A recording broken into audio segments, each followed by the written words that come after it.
En abril de 2023, los helicópteros sobrevolaban un bosque del este de Kenia. Desde el aire, se veían decenas de montículos de tierra dispersos entre los árboles secos. La policía cavaba con las manos. Los cuerpos salían uno a uno. Niños, mujeres, ancianos. Todos con algo en común, seguían a un mismo hombre. Su nombre era Paul Mackenzie. Y lo que comenzó como una iglesia, terminó siendo una secta mortal. Los medios lo llamaron el profeta del hambre. Pero sus seguidores lo llamaban el elegido. Creían que solo él tenía la llave para ver a Jesús. Y que la única forma de entrar al cielo era morir de hambre. ¿Cómo pudo alguien convencer a cientos de personas de que matarse era un acto de fe? ¿Cómo un pastor sin poder, sin ejército, logró desafiar al Estado keniano y poner en jaque a la seguridad nacional? Esta historia va más allá del fanatismo religioso. Es una historia sobre control, manipulación y abandono. Porque mientras Paul Mackenzie levantaba su iglesia en medio del bosque, las autoridades lo veían, los medios lo denunciaban, y nadie hizo nada. Durante años, este hombre usó el miedo y la desesperación para construir su propio reino espiritual. Prometió el paraíso, pero creó un cementerio. Hablaba de salvación, pero sembraba muerte. Y lo más inquietante no es lo que hizo, sino por qué lo dejaron hacerlo. El caso de Mackenzie expuso un problema más profundo, un continente donde la pobreza, la fe y el poder se mezclan hasta volverse inseparables. Donde las palabras de un hombre pueden valer más que las leyes de un país. En los próximos minutos descubrirás cómo un taxista se transformó en profeta, cómo fundó una comunidad que se escondió del mundo, y cómo su mensaje terminó considerado una amenaza nacional. Pero antes de llegar a su caída, hay que entender su origen. Porque los monstruos como Paul Mackenzie no nacen del vacío. Nacen de sociedades que prefieren mirar hacia otro lado. Y cuando la fe se convierte en miedo, la voz del pastor suena más fuerte que la del Estado. Antes de ser conocido como el profeta del hambre, Paul Mackenzie era un hombre común. Nació en los años 70, en una familia humilde del condado de Kilifi, al este de Kenia. No era teólogo, ni estudioso de la Biblia. Era conductor de taxi. Pasaba sus días llevando pasajeros por las calles de Malindi, escuchando historias de frustración, pobreza y miedo. Y allí, entre conversaciones y esperas bajo el sol, descubrió una verdad simple: la gente quería creer en algo. A inicios de los 2000, Kenia estaba cambiando. Las iglesias crecían como empresas, prometiendo prosperidad a quienes dieran dinero, obediencia o fe. Y en ese mercado espiritual, Mackenzie vio una oportunidad. No tenía estudios, pero sí una voz que imponía calma y autoridad. Sabía hablar, sabía escuchar, y sabía cómo hacer sentir a los demás que estaban perdidos, y que él podía guiarlos. Así fundó su primera congregación, Good News International Ministries. Al principio, era un grupo pequeño. Predicaba en una choza, con una Biblia gastada y una sonrisa constante. Sus sermones eran simples, directos, casi cotidianos. Hablaba del fin del mundo, pero también de las injusticias diarias, la pobreza, la corrupción, la enfermedad. Decía que el mundo moderno era una trampa, y que el verdadero cristiano debía purificarse del sistema. Esa idea se convirtió en su sello. Mackenzie comenzó a rechazar la educación formal. Aseguraba que las escuelas eran herramientas del diablo. Prohibía ver televisión, escuchar música moderna o ir al hospital. Prometía sanación espiritual a cambio de sacrificio. La gente empezó a llegar desde otros condados. Algunos buscaban respuestas, otros huían de la desesperanza. Y poco a poco, su voz se volvió más fuerte. Cada sermón era grabado y subido a internet. En YouTube, sus vídeos alcanzaron miles de visitas. Los medios empezaron a mencionarlo. Pero en vez de frenar su mensaje, la fama lo amplificó. Mackenzie ya no era un taxista con una Biblia. Era un predicador con un público. Y en ese punto, el cambio comenzó. Pasó de hablar de Dios, a hablar en nombre de Dios. En su mente, él ya no interpretaba la palabra divina. La encarnaba. Y cuando un hombre cree eso, ya no hay límite entre fe y poder. El pastor había nacido. Pero pronto, ese pastor dejaría de salvar ovejas, para empezar a devorarlas.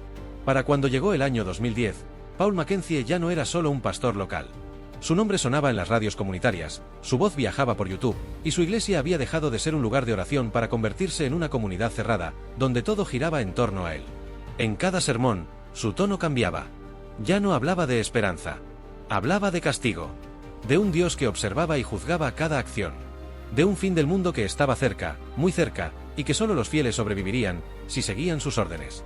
La causa era clara: mientras más miedo sembraba, más dependientes se volvían sus seguidores. Y el efecto fue inmediato. Familias enteras dejaron sus trabajos, sacaron a sus hijos de la escuela, y se mudaron para vivir cerca de él. Dentro de la iglesia, Mackenzie creó un sistema rígido. Hombres, mujeres y niños tenían horarios de oración, ayuno y confesión. Cualquier duda era pecado. Cualquier crítica, una prueba del demonio. Él decía que el mundo exterior estaba controlado por Satán, que los hospitales envenenaban las almas, y que los médicos servían al anticristo. Y cuando alguien se enfermaba, la respuesta no era medicina, era oración y ayuno. Si moría, no era tragedia, era una victoria espiritual. En poco tiempo, el miedo se volvió una religión. Y el miedo, bien dirigido, es poder puro. Cada día, Mackenzie exigía más obediencia. Les decía que Dios le hablaba directamente, que cada decisión debía pasar por él. Controlaba sus ingresos, sus relaciones, sus pensamientos. Incluso organizaba matrimonios y separaciones por orden divina. Y cuando algunos comenzaron a dudar, los llamaba traidores. Los humillaba públicamente durante los servicios. Otros simplemente desaparecían. Afuera, las autoridades escuchaban rumores. Algunos periodistas denunciaron lo que estaba pasando, pero no hubo reacción. Era solo otro pastor loco entre cientos en el país. Sin saberlo, Kenia estaba dejando crecer una bomba espiritual a punto de estallar. Y Mackenzie, cada vez más convencido de su papel como mensajero de Dios, comenzó a planear su acto final. Ya no bastaba con aislar a sus seguidores del mundo. Ahora quería liberarlos, de la vida misma. En 2019, Paul Mackenzie anunció que el mundo ya estaba condenado. Dijo que la civilización había caído en pecado irreparable. Que el dinero, las escuelas y los gobiernos eran obra del diablo. Y que los verdaderos creyentes debían huir antes del juicio final. Fue entonces cuando compró un terreno aislado, en una zona boscosa al norte de Malindi, un lugar llamado Sakaola. Nadie prestó atención. Solo otro pastor mudando su congregación. Pero lo que se levantó allí no fue una iglesia, fue una ciudad del silencio. Mackenzie llamó a su comunidad la ciudad de Dios. Allí no había electricidad, ni escuelas, ni hospitales. Los seguidores quemaron sus documentos, cortaron lazos con sus familias y se entregaron por completo. Vivían en chozas improvisadas, oraban día y noche, y obedecían cada palabra de su líder como si viniera del cielo. El causa-efecto era devastador. Mientras más aislados estaban, más fácil era controlarlos. Y cuanto más los controlaba, más creían que el mundo exterior estaba perdido. Mackenzie estableció una regla que lo cambiaría todo. El que quiera ver a Jesús, debe morir de hambre. Primero, los ayunos eran cortos. Luego, obligatorios. Después, sin final. Los niños dejaron de comer. Los adultos los siguieron. Cada muerte era celebrada como una liberación. Los cuerpos se enterraban bajo los árboles, cubiertos de hojas y silencio. Algunos sobrevivientes contaron que Mackenzie tenía ayudantes. Supervisores que vigilaban a quienes intentaban escapar. A los que pedían comida, se les decía que Satanás los estaba tentando. A los que lloraban por sus hijos, se les recordaba que el dolor era parte del camino a Dios. Afuera, el bosque parecía tranquilo. Pero debajo de la tierra, ya se acumulaban las víctimas. El pastor vivía en una cabaña separada, comía a escondidas, y decía que solo estaba esperando la señal divina para ascender junto a los suyos. Cuando un grupo de aldeanos reportó movimientos extraños a la policía, los agentes tardaron días en llegar. Cuando lo hicieron, encontraron algo que ningún país africano había visto en décadas: un cementerio de fe. En Sakaola no se escuchaban disparos ni gritos. Solo rezos, y el sonido del viento sobre la tierra removida. Abril de 2023. El sol caía sobre el bosque de Sakaola, y un grupo de aldeanos guiaba a los agentes de policía por un sendero estrecho. Los hombres caminaban en silencio, sin saber exactamente qué iban a encontrar. Al principio vieron una cabaña vacía, luego otra. Y entonces, el suelo. Tierra removida. Demasiada. Empezaron a cavar. Y lo que salió de esa tierra cambió la historia moderna de Kenia. Primero fue un cuerpo. Luego 2. Después 10. En cuestión de horas, ya eran docenas. Mujeres, hombres, niños. Algunos aún con los brazos cruzados sobre el pecho, como si esperaran despertar. Los oficiales se detuvieron. El olor, el silencio, la magnitud. Nadie podía creerlo. El sitio se llenó de carpas, reporteros, policías, soldados. Las imágenes se transmitieron al mundo entero. Y en los titulares, un nombre se repetía: Paul Mackenzie. La causa-efecto era brutal. Un solo hombre había convencido a cientos de personas de morir voluntariamente. Y lo había hecho durante años, mientras las autoridades, las iglesias y los medios lo observaban sin intervenir. En los primeros días, los agentes recuperaron más de 100 cuerpos. Semanas después, ya eran más de 400. Fosas sobre fosas. La tragedia más grande causada por una secta en la historia del continente africano. Las declaraciones de los sobrevivientes congelaron a la nación. Contaron que Mackenzie les ordenaba dejar de comer, que los más débiles eran enterrados primero, y que les prometía que Jesús los esperaba entre los árboles. Uno de ellos, una mujer joven, dijo: «Cuando mi hijo murió, me dijeron que debía alegrarme, que había llegado al cielo antes que yo». Las imágenes de las excavaciones dieron la vuelta al mundo. Sakaola se convirtió en un símbolo de horror y fe ciega. Y el gobierno keniano tuvo que responder. El presidente William Ruto lo llamó un terrorista espiritual. Las iglesias exigieron regulación, y la sociedad empezó a preguntarse: ¿cómo es posible que nadie lo detuviera antes? Mackenzie fue arrestado. Tranquilo, sonriente, con una Biblia en la mano. Dijo que todo lo que hizo fue por voluntad de Dios. Y mientras lo subían al vehículo policial, miró a las cámaras y repitió: «Yo no maté a nadie. Ellos eligieron el cielo». Durante días, Kenia entera vivió frente a las pantallas. Las imágenes del bosque de Sakaola se repetían una y otra vez: fosas abiertas, agentes con mascarillas, bolsas negras alineadas sobre la tierra. Era una escena que parecía sacada de otra época. Pero no. Era 2023. Los medios hablaban de el apocalipsis africano. Las cadenas internacionales llegaban al país buscando explicaciones, mientras en las calles, la gente lloraba y debatía. ¿Cómo un hombre sin armas, sin ejército, sin dinero, había logrado matar a cientos usando solo la palabra? El impacto fue inmediato. Las iglesias comenzaron a dividirse. Unos condenaban a Mackenzie, otros lo defendían. Decían que era una víctima, que no quiso dañar a nadie, que la culpa era del Estado por no ayudarlo. Pero la mayoría no podía entender cómo alguien pudo convencer a tantas familias de morir voluntariamente. El causa-efecto quedó al descubierto: la fe sin control puede convertirse en un arma. Y en Kenia, un país con más de 40.000 iglesias registradas, la línea entre religión y manipulación se había vuelto invisible. El presidente William Ruto apareció en televisión nacional. Su voz sonaba contenida, casi furiosa. «Esto no es religión», dijo. «Esto es terrorismo disfrazado de fe». Anunció la creación de un comité especial para investigar a las iglesias independientes, y prometió que nunca más se permitiría algo así. Pero la gente no estaba satisfecha. Querían justicia. Querían respuestas. Y sobre todo, querían entender por qué Mackenzie no fue detenido antes, a pesar de haber sido denunciado varias veces. Los documentos revelaron que ya en 2017, autoridades locales sabían que predicaba contra la educación y la medicina. Había sido arrestado y liberado. Había reincidido. Y el sistema judicial lo dejó salir. Una y otra vez. El país entró en crisis moral. Los pastores comenzaron a defenderse en público, temiendo la desconfianza general. Algunos predicadores radicales huyeron o borraron sus rastros en línea. Y mientras tanto, los sobrevivientes de Sakaola contaban su historia ante las cámaras, mirando al vacío, como si aún no entendieran lo que habían vivido. «Creí que me estaba salvando», dijo un hombre. «Y en realidad, me estaba matando».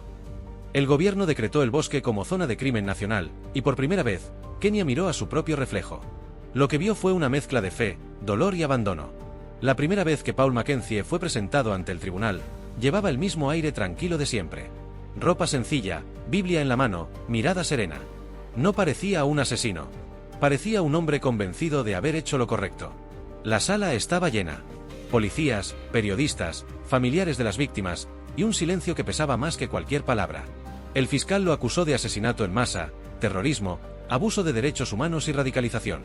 Los cargos eran tan graves que el juez apenas terminaba de leerlos cuando ya todos sabían: Mackenzie pasaría el resto de su vida entre rejas. Pero lo sorprendente fue su defensa. Cuando el juez le preguntó si comprendía las acusaciones, él sonrió y respondió con calma: «No soy culpable. Yo solo obedecí la palabra de Dios». El país entero contuvo la respiración. Sus seguidores, aunque pocos, aún existían. Algunos acampaban fuera del tribunal, rezando por su liberación. Otros vendían folletos con sus enseñanzas, como si nada hubiera pasado. El causa-efecto era claro: el fanatismo no muere con el líder, se extiende, muta, se esconde. Durante el juicio, los fiscales mostraron vídeos y grabaciones de sus sermones. Allí estaba Mackenzie, predicando que la educación corrompe las almas, que los hospitales matan lentamente, y que la comida es el obstáculo entre el hombre y el cielo. Los jueces, incrédulos, escuchaban en silencio. Pero lo más impactante no fue lo que decía, sino cómo lo decía, con fe absoluta. No gritaba, no se justificaba. Hablaba como quien realmente cree que fue elegido. Las familias de las víctimas lloraban. Algunos gritaban su nombre entre lágrimas, otros simplemente miraban el suelo, como si aún no pudieran odiarlo. Mientras tanto, los medios internacionales lo comparaban con otros líderes de sectas que marcaron la historia del fanatismo. Pero en África, el caso tenía un peso distinto. Era una herida abierta en un continente donde la religión sigue siendo la esperanza de millones. El gobierno anunció la creación de una ley especial contra las sectas destructivas. Una medida necesaria, pero tardía. Porque nada podía devolver las vidas perdidas bajo los árboles de Sakaola. Y aún así, mientras lo escoltaban fuera de la sala, Mackenzie se giró hacia las cámaras y dijo: «Ustedes no entienden. El fin del mundo ya empezó». Después del juicio, Kenia no volvió a ser la misma. Durante semanas, los noticieros seguían repitiendo el nombre Paul Mackenzie, como si fuera una herida que no terminaba de cerrar. Pero la verdadera cicatriz no estaba en los tribunales, estaba en las calles, en las iglesias vacías, en la mirada de la gente. En los pueblos costeros, donde antes las iglesias llenaban cada domingo, los bancos quedaron vacíos. La gente empezó a dudar de todo, de los pastores, de los sermones, incluso de la propia fe. Muchos decían: si Mackenzie pudo engañarlos, cualquiera puede hacerlo. La causa-efecto era inevitable. La confianza en la religión se quebró, y con ella, una parte del alma colectiva del país. Durante años, las iglesias habían sido el refugio ante la pobreza y la corrupción. Ahora, para muchos, eran símbolo de manipulación. El caso Sakaola desató una crisis moral y espiritual. El gobierno intentó responder con leyes, pero las leyes no curan la desconfianza. Algunos líderes religiosos comenzaron a organizar marchas para limpiar el nombre de la fe. Otros guardaron silencio, temiendo ser asociados con el fanatismo. Y mientras tanto, los sobrevivientes de Sakaola vivían en centros de rehabilitación, tratando de volver a creer en algo. Uno de ellos dijo ante las cámaras: «Nos enseñaron que el mundo era malo, pero lo malo estaba dentro de nosotros, en la voz que aprendimos a obedecer sin pensar». La tragedia también reavivó el debate sobre la pobreza y la desesperanza. Porque no todos los que siguieron a Mackenzie eran fanáticos, muchos eran gente sin oportunidades, que buscaban en la religión lo que el Estado nunca les dio: esperanza, identidad, pertenencia. Sakaola dejó de ser solo un bosque. Se convirtió en un símbolo. Un recordatorio de lo que ocurre cuando la fe se usa como arma, cuando la necesidad se transforma en devoción ciega. Los noticieros dejaron de cubrir el caso, pero el eco seguía. Los niños preguntaban en las escuelas quién fue Mackenzie. Los padres bajaban la voz para responder. Nadie quería recordarlo, pero todos sabían que olvidarlo sería aún peor. Porque el peligro no desaparece cuando se apaga la noticia. Permanece, escondido, esperando al próximo que se crea enviado por Dios. El caso Paul Mackenzie ya no ocupa titulares, pero su sombra sigue viva. Sakaola está vacío, pero el suelo aún respira silencio. El gobierno clausuró el área, los árboles volvieron a crecer, y las lluvias borraron los caminos. Pero hay cosas que ni el tiempo puede enterrar. Los psicólogos que trabajaron con los sobrevivientes dicen que muchos todavía escuchan su voz en sueños. Una voz tranquila, persuasiva, que promete salvación. Otros aún esperan el regreso de su profeta, convencidos de que no murió en prisión, sino que fue arrebatado por Dios. Y es ahí donde comienza el verdadero miedo. Porque cuando una idea se convierte en fe, ya no se puede destruir con cárceles ni tribunales. Solo puede repetirse. Y volver a crecer. El causa-efecto se vuelve círculo: desesperación, fe, manipulación, tragedia. Y si nadie rompe ese ciclo, el próximo Mackenzie ya está en camino. En el continente africano, la religión sigue siendo refugio y esperanza, pero también terreno fértil para quienes saben explotar la necesidad. Cada crisis económica, cada injusticia, cada silencio del Estado, es una puerta abierta para el próximo Salvador. Las autoridades kenianas lo saben. Por eso, tras Sakaola, nació una nueva política: regular, fiscalizar, observar. Pero la fe no se regula. No se controla con leyes. Y mientras existan millones de personas buscando consuelo, habrá alguien dispuesto a venderles el camino hacia el cielo. En la televisión, los documentales aún mencionan a Mackenzie como el profeta del hambre. Pero para muchos en Kenia, él no fue un profeta. Fue un espejo. Un recordatorio de lo que ocurre cuando un pueblo pierde la confianza en su futuro. Y aunque hoy está tras las rejas, la amenaza que representó no ha desaparecido. Solo cambió de rostro, de forma o de nombre. Porque el verdadero peligro no está en los falsos profetas, está en los vacíos que los crean. La cámara se aleja del bosque, del viento que mueve las ramas, y del cartel oxidado que aún dice: «Bienvenidos a Sakaola».